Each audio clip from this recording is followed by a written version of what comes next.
감사한 내용을 먼저 나누겠습니다. 지난주 금토에 고등부 수련회가 있었는데요.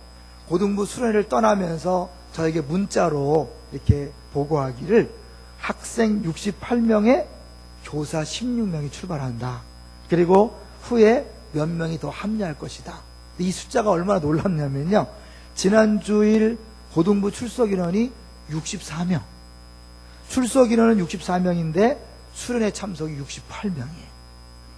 이런 법은 없습니다. 여러분, 한국 기독교 역사상 쉽지 않은 일입니다. 우리 고등부 학생과 교사들이 열심히 기도한다고 들었는데요. 정말 주일 출석인원에 사실은 60, 70%만 참석해도 굉장한 거거든요. 근데 출석 인원보다 더 많이 참석했다. 어마어마한 거잖아요. 가서 제가 금요일 날 설교를 하는데 그 전에 찬양을 정말 뜨겁게 하더라고요. 그리고 제가 어른들에게 하는 설교를 그대로 했어요. 근데 아이들이 잘 듣더라고요. 그리고 설교 후에 기도하는데 얼마나 뜨겁게 기도하는지요. 다음 세대가 정말 기대되는 밤이었습니다. 아이들이 정말 우리 아이들이 이렇게 뜨겁구나. 그래서 다음 세대를 걱정하는데 우리 교회에 정말 소망이 있다. 그런 생각을 해봤습니다. 여러분의 기도 덕분입니다. 기도해서 감사하고요. 특별히 제가 이 고등학교 1학년 애들이 눈여겨지더라고요. 걔들이 초등학교 때부터 중등부를 잘 거쳐서 고등부까지 이렇게 올라간 것을 보면서 우리 교회도 역사가 진행되면서 이렇게 착실하게 주일학교부터 성장한 아이들이 고등부까지 갔구나. 그걸 보면서 정말 더 감사한 마음이 있었습니다. 7년 동안 수고하신 모든 분들에게 또 한번 감사의 말씀을 전합니다.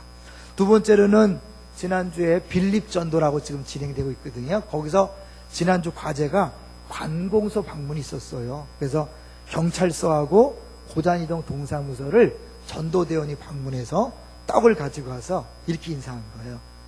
담임 목사님이 보내서 왔다.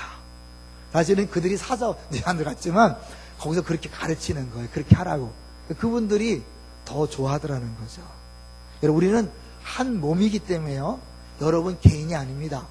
우리 기쁨의 동산교회에 등록한 이후부터 여러분은 직장 다닐 때 혼자 다니는 것이 아니라 기쁨의 동산교회 전체가 함께 가는 것입니다. 믿습니까? 여러분 사업할 때 혼자 하는 게 아니라 기쁨의 동산교회가 함께 하는 것입니다. 여러분이 가정생활할 때 혼자가 아니라 기쁨의 동산교회 전체가 함께 가는 것입니다. 이게 교회입니다. 그래서 혼자가 아니라 우리가 사업하고 직장생활하고 공부하고 가정생활하는 모들 때 같이 한 몸이 같이 움직이는 거예요. 앞으로 기억하세요. 혼자가 아니라 함께다. 근데 이 믿음으로 가능한 거예요. 그냥 내가 그런 믿음이 없으면 혼자 애를 쓰지만 믿음 있는 사람은 한 몸인 교회가 함께 움직인다는 사실을 늘 기억하십시오. 세 번째로는 제가 이제 생수의 강이라고 우리 교회에서도 하지만 안산동산교회는 3박 4일을 하는데 제가 10년째 섬기고 있습니다. 저희가 간증하러 가는데요. 이번엔 특별히 더 감동이 있더라고요. 내가 10년 동안 섬겼는데 하나님께서 은혜를 떨어지는 것이 아니라 더 새록새록 더 많은 은혜를 주셨구나. 간증할 때마다 더 하나님께서 더 놀라운 간증을 부어주셨구나. 그걸 느끼면서 너무 감사했어요. 저는 2003년도에 처음 생수의 강을 갔는데 그때 정말 주님을 결정적으로 만났어요. 물론 거듭나고 신학대학 졸업하고 신학대학원 졸업하고 목회를 했지만 그때 다시 한번 주님을 결정적으로 만나면서 내 인생이 변했어요. 내 목회가 변했어요. 그러니까 결국 우리가 신앙생활 할 때요, 처음 거듭나는 만남이 필요합니다. 그 다음에 중간중간에 하나님이 결정적으로 점프시키는 그런 만남들이 계속 있어져야 합니다. 그래야 신앙이 성장할 수 있거든요. 이런 이제 늘 말씀드렸지만 교회 안에는요, 거듭난 사람도 있고 거듭나지 않은 사람도 있어요. 실제로 영혼이 새롭게 태어난 사람도 있자면 없는 사람도 있는 거예요. 진짜와 가짜가 죄송하지만 섞여 있는 거예요. 그리고 거기다가 진짜는 진짜지만 깐난 애기가 있고 청년이 있고 아비 같은 어른이 있는 거예요. 그 신앙이 다양해요. 그러니까 여러분 교회에서 너무 많은 걸 기대하지 마세요. 교회에 사랑이 있는 줄 알았는데 사랑이 없더라. 그럴 수 있어요. 왜? 다 똑같은 게 아니니까. 늘 수준 차이가 있다는 사실을 기억하시고 교회 와서 절대로 시험 들지 마시고요. 여러분이 영적으로 성숙한 사람으로 변화되시기를 주의 이름으로 축원합니다. 그런데요, 영적으로 성숙한다는 건 뭐냐? 오늘 우리가 설교 제목이 하나님의 마음인데요. 이 하나님의 마음을 얼마나 내 마음 속에 받아들이냐에 따라서 성숙하게 되는 것입니다. 그 에녹이요, 365세에 죽음을 보지 않고 하늘로 올라갔습니다. 그런데 성경에 보면 300년 동안 동행했다 그랬어요. 365세를 살았는데 왜 300년밖에 동행을 못했을까? 그 비밀은 65세에 아들을 낳았어요. 그리고 아들 낳은 다음부터 300년을 동행한 거예요. 뭘 의미하죠? 아들을 낳아 키우면서 하나님 아버지의 마음을 알게 된 거예요. 그러면서 그가 하나님 마음을 갖고 있으면서 하나님과 동행할 수 있었던 거죠. 그러니까 우리의 신앙생활이 성장한다는 것은 내 생각, 내 뜻, 내 마음을 내려놓고 내 안에 하나님의 마음으로, 예수의 마음으로 채워가는 것입니다. 혹시 이런 노래를 기억하십니까? 아버지 당신의 마음이 있는 곳에 나의 마음이 있기를 원해요. 아버지 당신의 눈물이 고인 곳에 나의 눈물이 고이기를 원해요. 4단계를 졸업하신 분들은 많이 들었으니까 같이 한번 불러보겠습니다.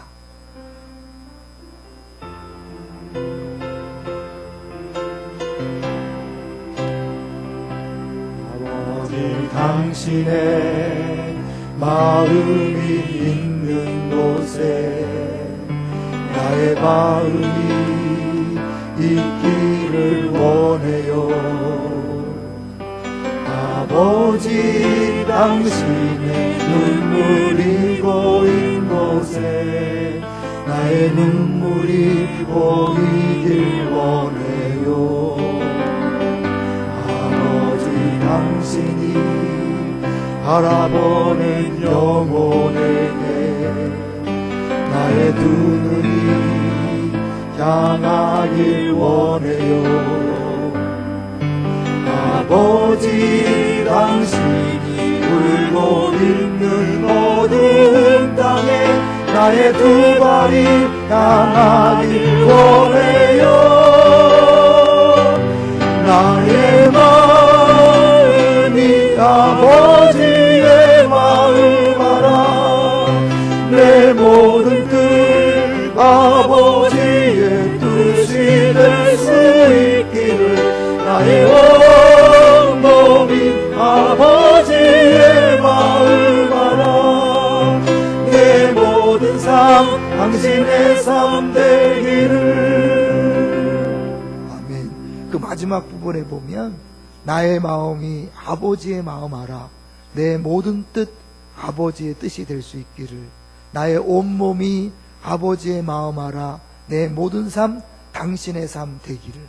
예수를 얼마나 닮았는가, 하나님을 얼마나 닮았는가가 영적 성숙도를 나타내는 거죠. 열심히 봉사 많이 하는 것도 중요하지만 그 성품이 예수를 닮고 그 마음에 하나님 마음이 들어가야 되는 거죠. 근데 이게 정말 쉽지 않아요. 이 하나님을 믿는다 하면서도 우리가 하나님 마음과 다르게 생활할 때가 너무나 많아요. 대표적인 것이 탕자를 맞이했던 아버지와 형의 자세입니다. 돌아온 탕자에 대해서 아버지는 너무 기뻐서 잔치를 벌이려고 했지만 형은 어땠습니까? 화를 냈습니다. 아버지의 재산을 다 까먹은 저놈을 위하여 무슨 잔치입니까? 아버지는 아버지의 마음이 있기 때문에 아들이 돌아온 것만도 기쁜데 형은 아버지 마음이 없으니까 형 동생에 대하여 화를 내는 것을 볼 수 있습니다.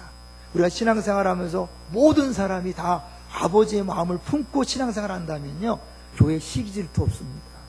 갈등 없습니다. 늘 행복하고 늘 신나고 즐거울 수밖에 없을 것입니다. 믿습니까? 근데 우리가 아버지 마음이 없기 때문에 시기하고 질투하고 싸우고 화내고 갈등하고 그러는 거예요. 여러분 안에 아버지 마음이 가득하시기를 주의 이름으로 축원합니다. 그러면 이 하나님 아버지의 마음이 어떤 마음인가, 그거를 오늘 본문에서 두 가지 면에서 한번 보려고 합니다. 먼저 첫 번째는 하나님께서 보내시는데 끝까지 포기하지 않고 보내시는 변하지 않는 마음입니다. 우리 오늘 본문 3장 1절을 보겠습니다.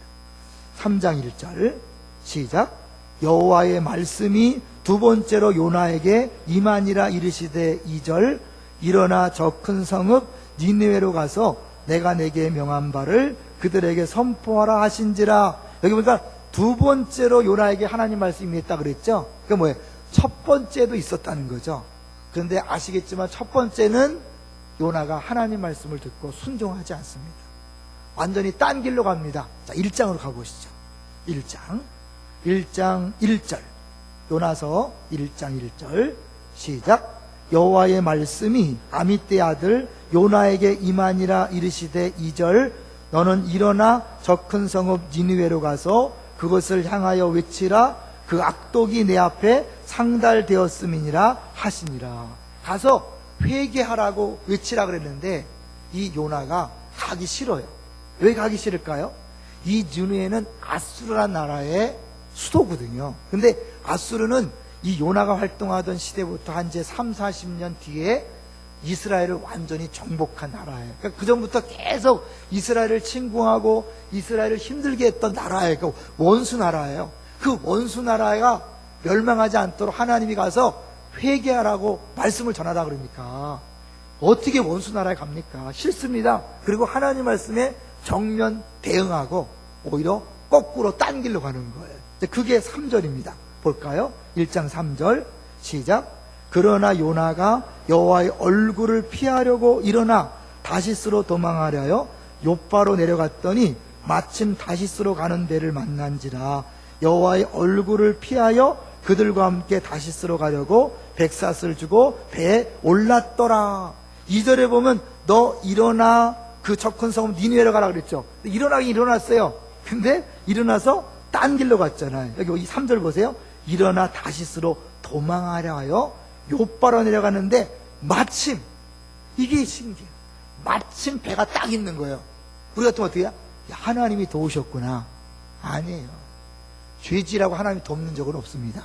근데 우리 믿는 사람들이요, 하나님과 반대길로 가면서 하나님으로 해석을 해요. 하나님이 만나게 하셨어요.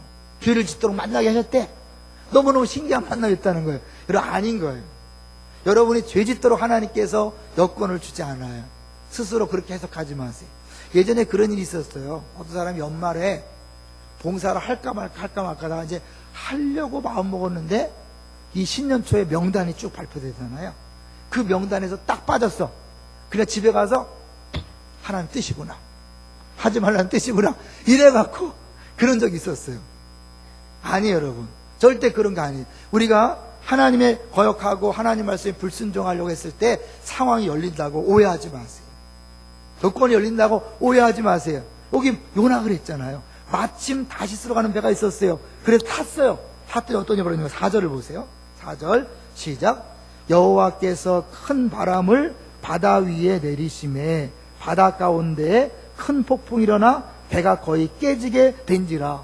배는 탔지만 하나님이 그때부터 이제 움직이시는 거예요. 요나가 배를 탔기 때문에 난리를 쳤어요. 그 사람들은 뭣도 모르고 배를 살리려고 애를 썼는데 도저히 안 되니까 7절로 가보세요. 7절. 7절에 이 재앙이 어디서 왔는지 이들이 제비를 뽑습니다. 7절 시작. 그들이 서로 이르되 자 우리가 제비를 뽑아 이 재앙이 누구로 말미암아 우리에게 임하였나 알아보자 하고 곧 제비를 뽑으니 제비가 요나에게 뽑힌지라. 그래서 이제 묻는 거예요. 당신 누구냐? 그랬더니 요나가 딱 하는 거죠. 나 때문에 이렇게 어려워졌습니다. 그러니까 나를 이 바다에 집어넣으십시오. 그래서 사람들이 처음부터 그 말을 들으니까 어떻게 집어넣을 수 없잖아요. 그래서 자기들이 애를 써봤는데 안 되니까 마지막에 집어넣는 거예요. 14절 보세요. 그래서 집어넣으면서 이렇게 하나님 앞에 부르짖습니다. 14절 시작. 무리가 여호와께 부르짖어 이르되 여호와여 구하고 구하오니 이 사람의 생명 때문에 우리를 멸망시키지 마옵소서. 무죄한 피를 우리에게 돌리지 마옵소서. 주 여호와께서는 주의 뜻대로 행하십니다 하고 15절 요나를 들어 바다에 던짐에 바다가 뛰노는 것이 곧 그친지라. 놀랍지 않아요? 요나 때문에 풍랑이 일어났으니까 요나를 바다에 던지는 순간 풍랑이 잠잠해졌어요. 그러니까 한 사람이 불순종할 때 그 가정 공동체, 직장 공동체, 사업 공동체, 교회 공동체에 어려움이 있을 수 있다는 거 아세요? 내가 불순종할 때 이런 어려움이 있는 거예요. 그래서 하나님께서 이제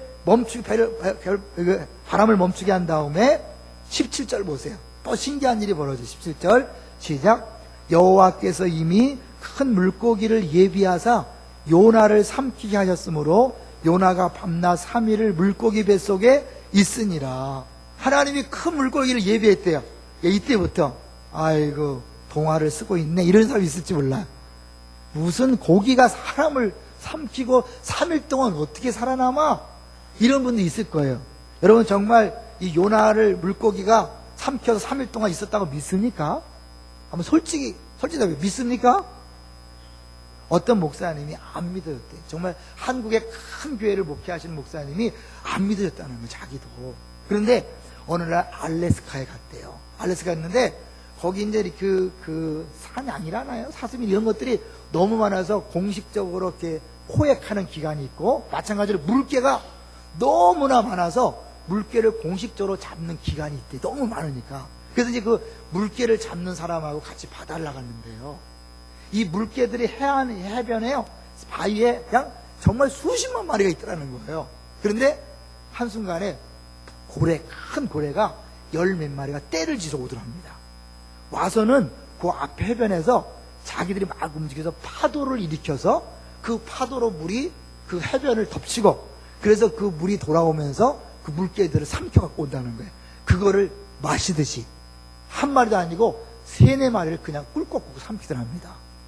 그걸 보고 나서 야, 이 요나를 물고기가 삼켰다는 게 가능하겠구나. 여러분 물개 여러분 TV에서 봤잖아요. 무슨 고양이 뭐 강아지 이 정도가 아니잖아요. 크잖아요. 근데 그런 것들을 몇 마리씩 삼켰다는 거예요.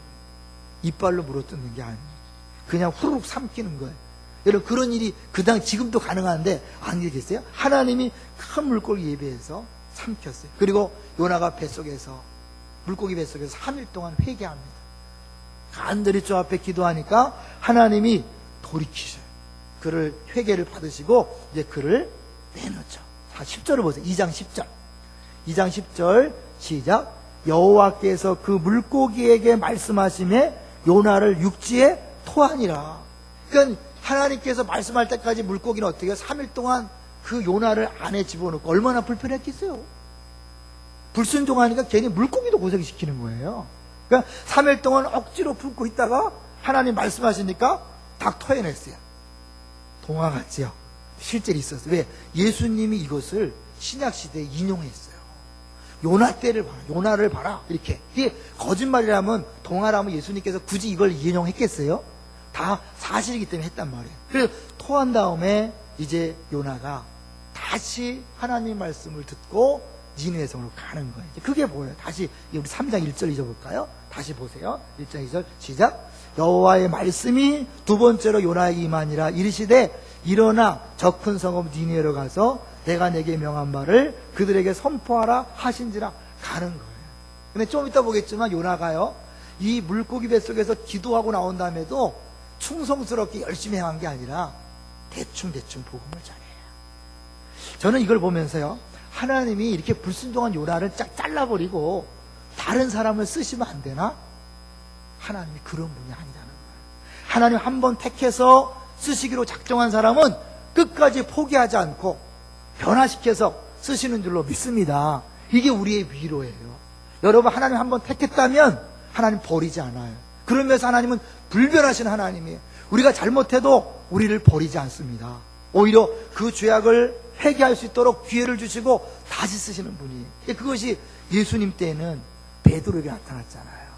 베드로가 예수님을 3번 부인했지만 예수님이 다시 한번 찾아와서 내가 나를 사랑하느냐 다시 물으신 다음에 내 어린 양을 먹여라. 가장 귀한 양을 먹이잖아요. 이게 예수님 마음, 하나님 마음인 거예요.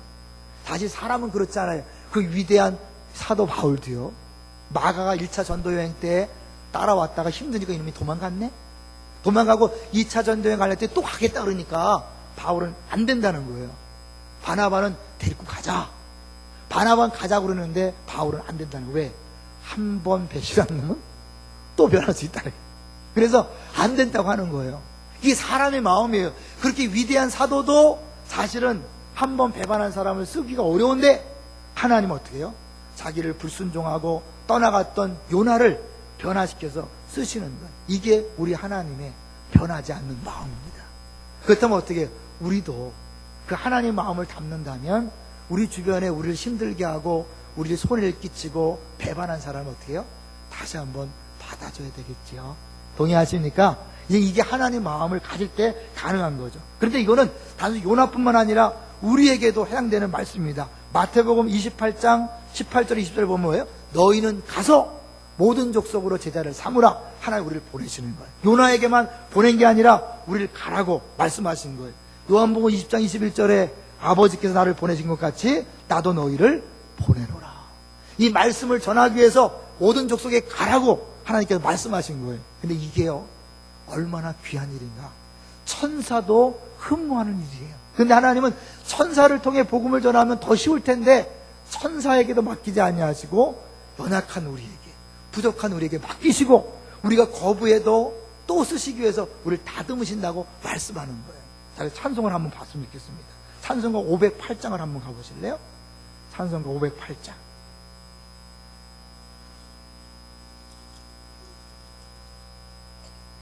508장. 우리가 지금은 나그네 되어도. 한번 제가 1절 가사를 읽어보겠습니다. 508장 1절에 보면 우리가 지금은 나그네 되어도 화려한 천국에 머자나 가리니 이 세상 있을 때 주 예수 위하여 끝까지 힘써 일하세. 후렴이 중요해요. 주에게 부탁하신 일 천사도 흠모하겠네. 누구도 흠모한다고요? 천사도 흠모하겠네. 화목케 하라 하신 구주의 말씀을 온 세상 널리 전하세.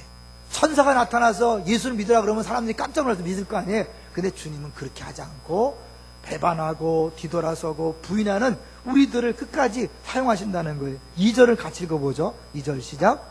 주 예수 말씀이 온 세상 만민들 흉악한 죄에서 떠나라 하시니 이 말씀 듣고서 새 생명 얻으라. 이 기쁜 소식 전하세. 주에게 부탁하신 일 천사도 흠모하겠네. 화목케 하라 하신 구주의 말씀을 온 세상 널리 전하세. 3절 영생의 복락과 천국에 갈 길을 만백성 알도록 나가서 전하세. 주 예수 말씀이 이 복음 전하라 우리에게 부탁하셨네. 주에게 부탁하신 일 천사도 흠모하겠네. 화목케 하라 하신 구주의 말씀을 온 세상 널리 전하세. 우리는 두렵고 떨리고 부족하다고 하지만 주님이 우리를 이미 택하셔서 우리 가정에게 맡기신 거예요. 주 예수를 믿으라 그리하면 너 안에 집이 구원한다. 그 말씀 뭐예요? 내가 예수 믿어 저절로 다 믿는다는 게 아니라 나를 통하여 우리 가족들의 구원을 이루시겠다는 거예요. 그러니까 내가 예수 믿는 건 이미 뭐예요? 우리 가정에 보내심을 받은 거예요. 내가 직장 생활하는 건 그 직장에 돈 벌러 간 게 아니라 하나님 직장에 파송하신 거예요. 믿습니까? 내가 사업하는 것은요, 그 사업에 돈 버는 것도 중요하지만 그 사업을 통해 만나는 모든 거래처, 직원들, 이들에게 복음 전하라고 보내신 줄로 믿습니다. 이게 우리의 소명이에요. 그래서 직업을 뭐라 그래요? 직업을 소명이라고 하는 거예요. 하나님이 주신 것이에요. 하나님이 보내신 거예요. 꼭 신학하라는 게 아니에요. 하나님이 가라고 한 것은 내가 속한 공동체에서 복음을 전하는 사역을 하라고 말씀하는 거예요. 모든 사람이 일들을 해야 돼요. 근데 이것은 언제 결정됐냐면 예레미야 1장 5절에 보면 출생 전에 이미 우리를 선택했다고 얘기하는 거예요. 그러니까 우리가 엄마 아버지 밑에서 태어난 게 우연이 아니에요. 내가 싫어할지 모르지만 우리 집안에 태어난 게 우연이 아닌 거예요. 그 집안에 태어나게 하셔서 그 집안을 맡기신 거예요. 믿습니까? 여러분이 시집가고 장가간 것, 사돈 맺은 것 우연이 아닌 거예요. 다 주께서 맡기신 거예요. 왜 그 많은 직종 중에 내가 이 직장을 다니고 이 사업을 하게 됐을까요? 우연이 아니라 하나님께서 하신 일인 줄로 믿습니다. 하나님은 우리를 보내시되 절대로 변하지 아니하시고 끝까지 우리에게 맡기시는 그런 분, 그런 마음을 가지신 분이라는 것을 기억하십시오. 두 번째는 하나님 마음은요, 돌이키시는 분이에요. 돌이킨다는 거예요. 이 요나서에는요, 다시 가보시면 3번의 돌이킴이 나옵니다. 첫 번째 돌이킴은 뭐예요? 요나가 불순종했다가 주 앞에 물고기 뱃속에 돌이키는 사건이 나와요. 두 번째는 니느웨 백성들이 돌이키는 기적 같은 사건이 나옵니다. 한번 볼까요? 자, 이제 요나가요, 물고기 뱃속에서 나왔어요. 그런데 그거 어떻게 하나 보세요. 3장 3절. 요나서 3장 3절을 보겠습니다. 3장 3절. 시작. 요나가 여호와의 말씀대로 일어나서 니느웨로 가니라. 니느웨는 사흘 동안 걸을 만큼 하나님 앞에 큰 성읍이더라. 사흘 동안 걸을 만큼 큰 성읍이 어떻게 해요? 최소한 사흘을 걸어 다니면서 복음을 전해야 되겠죠. 그런데 4절을 보세요. 4절 시작. 요나가 그 성읍에 들어가서 하루 동안 다니며 외쳐 이르되 40일이 지나면 니느웨가 무너지리라 하였더니, 사흘길이나 되는 뭐 큰 동네인데, 큰 도시인데 하루만 돼. 뭐야? 때우는 거죠. 여러분, 물고기 뱃속에서 죽다 살아나도요, 사람이 이런 거예요. 죄송한 여러분, 암에 걸렸다가 또 사업이 망해서 죽을 고생하면서 주님 살려주시기만 하면, 이번에 해결만 해주시면 제가 정말 절대 불평을 안 하고 열심히 일하겠습니다. 언제적 얘기예요? 정말 어려울 때 다 그렇게 기도했잖아요. 근데 막상 어려움이 해결되고 나면 또 불평하고 원망하고 억지로 봉사하는 게 이게 모습이에요. 그러니까 하루 동안 하는 것이 왜 대충이냐면 그 다음이 나와요. 40일이 지나면 니느웨가 무너지죠. 단 4단어예요. 원래 그 히브리 원문에는 5단어예요. 근데 한글 성경에 4단어잖아요. 그러니까 왜 무너질지, 왜 망해지는지도 얘기하지 않고 그냥 40일이 지나면 니느웨가 무너지라. 큰 소리 외쳤겠어요? 안 했겠죠. 억지로 가서 사실은 뭐예요? 40일이 지나면 니느웨가 멸망하리라. 그리고 막 지나갔을 거예요. 그런데요, 그 이야기를 듣고 이 니느웨 백성들이 어떻게 반응하나 보세요. 5절 보세요. 5절. 그렇게 어쩌면 시시하게 대충 전하는 것처럼 보였는데 5절에 시작. 니느웨 사람들이 하나님을 믿고 금식을 선포하고 높고 낮은 자를 막론하고 굵은 베옷을 입은지라. 그 짧은 4단어를 듣고요, 이들이 뒤집어지는 거예요. 근데 백성들뿐만 아니라 6절에 보니까 왕도 그래요. 6절 시작. 그 일이 니느웨 왕에게 들림에 왕이 보좌에서 일어나 왕복을 벗고 굵은 베옷을 입고 제 위에 앉으니라. 여러분, 니느웨가 당시에 몇 명 정도 됐을 거라고 생각해요? 우리가 추정할 수 있는 근거는 4장 11절이에요. 4장 11절에 보면 요나가 이제 막 불평해지, 이들이 회개하는 모습 보고 막 화를 내는 거예요. 내가 그럴 줄 알았다고, 그래, 그래서 여기서 복음을 안전하고 싶었다고 이렇게 불평하는 거예요. 그럴 때 하나님 말씀하시기를 4장 11절 시작. 하물며 이 큰 성읍 니느웨에는 좌우를 분별하지 못하는 자가 12만여 명이요 가축도 많이 있나니 내가 어찌 아끼지 아니하겠느냐 하시니라. 좌우를 분별하지 못하는 자는 누굴 얘기할까요? 여러 가지 해석이 가능하지만 가장 합당한 해석은 애기들, 진짜 어린 애기들, 스스로 자기의 삶을 분별할 수 없는 애기들이 12만 명. 그러니까 학자들이 연구해 보니까 이걸 근거로 할 때 최소한 니느웨는 당시에 100만 명. 여러분, 안산 몇만 명이죠? 75만 명. 우리 안산은 아파트가 많고 오밀조밀 붙어있기 때문에 그래서 작은 도시 75명 있지만 옛날에 2800년 전에 100만 명이 살기 위해서는 어마어마하게 큰 도시예요. 세계에서 이런 손꼽히는 큰 도시였단 말이에요. 근데 그 큰 도시가 이 요나가 억지로 어쩔 수 없이 사흘길도 아니고 하루 다니면서 간단히 4마디를 했는데요, 100만 명이 회심한 거예요. 한꺼번에 이렇게 많이 회심한 거는 역사상 드문 경우예요. 누가 하신 일이죠? 하나님이 하신 일. 하나님이 니느웨를 살리기로 작정했기 때문에 요나를 가게 했고, 안 가는 사람을 억지로 가게 했고, 그가 대충대충 4마디만 전뒀는데 하루길밖에 안 했는데 하나님께서 전성을 뒤집어 엎어놓은 거예요. 이게 하나님이 하시는 일입니다. 하나님께서 우리에게 하라고 하셨을 때 우리가 볼 때는요, 하기 싫기도 하지만 가능성도 없어 그래요. 여러분 생각해 보세요. 요나가 물고기 뱃속에서 나왔을 때 그 몰골이 어땠겠어요?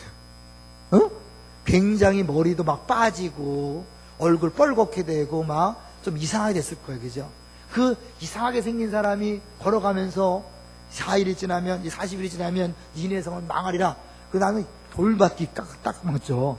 정말 우스운 모습으로 전했는데 하나님의 역사하시니까 이런 게 벌어집니다.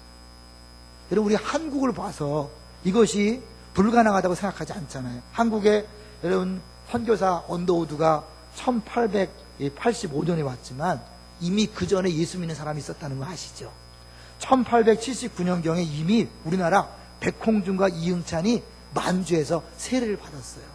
만주에서 로스 맥킨타이어 하나님이 보내신 선교사들을 통하여 그들이 예수 믿고 세례를 받았어요. 그들이 만주에서 복음 전하는 걸 듣고 젊은이들이 예수 믿고 두만강 압록강을 넘어와서 한경도에서 전도를 맡겼어요. 그러니까 이미 선교사들이 오기 전에 예수 믿는 사람이 생긴 거예요. 그다음 1885년에 언더우드가 왔고 1887년에 처음으로 14명이 모여서 지금 세문안교회, 옛날 정동교회라는 교회가 처음 세워진 거예요.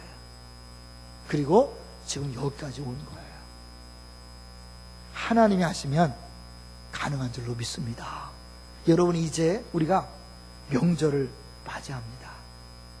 명절을 맞이해서 수없이 많은 사람을 만날 텐데 하나님이 그곳에 보내시는 겁니다. 그런데 솔직히 요나처럼 복음을 증거하고 싶지 않은 사람도 있어요, 없어요? 있잖아. 힘들게 하는 시댁 어른들 차라리 지옥 갔으면 좋겠다 이런 거 아니에요? 못된 시누이 저것들은 지옥 가야 마땅해. 나를 힘들게 했으니까 이럴 수 있는 거 이 인간적인 마음이에요. 왜? 저것들이 예수 믿고 구원받는 건 난 도저히 견딜 수 없어. 이런 경우도 있고요. 워낙 쌀쌀맞고 늘 비판하니까 이건 씨가 안 막힐 거야. 그래서 포기한 사람들이 있을지 몰라요. 근데 오늘 요나를 통해 보는 메시지는 뭐예요? 그들에게 전하면 누가 하신다는 거예요? 하나님이 하신다는 거예요. 믿습니까? 왜요? 이 요나가 억지로 한 것처럼 보였는데 하나님께서 일하시잖아요. 하나님은 세상 모든 민족이 구원을 얻기를 원하시는 분인 줄로 믿습니다. 그래서 그렇게 구원을 얻도록 일하신다고 찬송가 복음성에 말하고 있잖아요. 세상 모든 민족이 구원을 얻기까지 쉬지 않으신 하나님, 그 세상 모든 민족에 1차적으로 우리의 일가친처. 여러분 명절에 만나는 사람들이에요. 여러분의 가족들이에요. 관계가 좋든 나쁘든 간에 여러분이 맡기신 사람들이에요. 그동안은 여러분이 여러 가지 상황 때문에 포기하고 또 안 하고 싶었고 또 두려워서 못했을지 몰라요. 그래 오늘 하나님께서 이 본문을 통해 우리에게 말씀하십니다. 네가 요나처럼 가라. 가서 말씀을 전해라. 여러분 논리적으로 많이 설명할 필요 없어요. 예수 믿어야 합니다. 예수 믿고 구원 받으십시오. 결과는 하나님 맡기고 그렇게 하십시오. 요나 한 사람 때문에 100만 명의 도시가 변화되었다면 내가 일할 때 순종할 때 우리 가문이 변하는 건 간단한 일인 줄로 믿습니다. 안 해서 그렇지 할 수 있습니다. 해야 합니다. 왜요? 주님께서 우리를 가라고 했잖아요. 자, 이렇게 했을 때 하나님이 어떻게 나보세요? 자, 10절 보세요. 3장 10절. 요나 3장 10절. 이들이 말씀을 듣고 왕부터 짐승까지 다 돌이키니까 10절 같이 읽어볼까요? 시작. 하나님이 그들이 행한 것, 곧 그 악한 길에서 돌이켜 떠난 것을 보시고 하나님의 뜻을 돌이키사 그들에게 내리리라고 말씀하신 재앙을 내리지 아니하시니라. 처음 요나가 돌이켰어요. 니느웨 백성들이 돌이킨 다음에 하나님이 뜻을 돌이켰어요. 여러분 우리 하나님은요 한번 뜻을 정하고 고치지 않는 분이 아니에요. 만약 하나님이 뜻을 정하고 안 고쳤다면 건 숙명론에 빠지는 거예요. 하나님은 우리를 예정했다고 하지만 그 뜻이라는 것이 내가 무슨 이물을 맞을 것이고 이거 다 정해놓은 게 아니에요. 히스기야가 죽게 되었어요. 천사가 와서 분명히 얘기했어요. 너는 죽어야 한다. 하나님 뜻이 정해졌다. 근데 그 말을 듣고 히스기야가 벽을 향하여 기도합니다. 15년 연장됐어요. 하나님의 선한 뜻 한번 택하고 일꾼 삼으신 사람은 무슨 일이 있어도 그를 변화시켜서라도 쓰시는 변하지 않는 하나님의 마음이 있어요. 동시에 뭐예요? 재앙과 심판과 아픔과 고난은 하나님이 뜻을 정했다가 얼마든지 돌이킬 수 있는 거예요. 할렐루야. 그래서 우리는 어떠한 상황에서 기도할 수 있는 거예요. 어떠한 상황에서 소망을 가질 수 있는 거예요. 아무리 잘못하고 아무리 죄악을 짓고 이제 죽을 수밖에 없는 그런 못된 죄인일지라도 돌이키는 순간 주께서 마음을 돌이켜서 회복시키실 줄 믿습니다. 우리 중에 아무도 예외이지 않습니다. 하나님은 여러분이 돌이키기만 하면 하나님 마음도 돌이키십니다. 실패와 좌절 속에 있는 분들 돌이키십시오. 주님 마음을 돌이키셔서 여러분에게 다시 회복의 길을 열어주십니다. 니느웨에게 그걸 보여주는 것입니다. 여러분의 일가 친척들, 여러분의 식구들, 직장, 사업장, 가정에 하나님 주신 약속의 말씀입니다. 근데 그것은 언제 시작된다고요? 우리가 순종함으로 하나님이 일하신다는 사실을 기억하시고요. 기쁨으로 순종하게 되시기를 주의 이름으로 축원합니다. 그래서 우리 다음 주 주일에 올 때는 하나님이 이렇게 일하셨습니다. 하나님 이렇게 역사하셨습니다. 풍성한 간증을 가지고 주 앞에 나와 예배하게 되시기를 주의 이름으로 축원합니다. 같이 우리 주보를 한번 보십시오.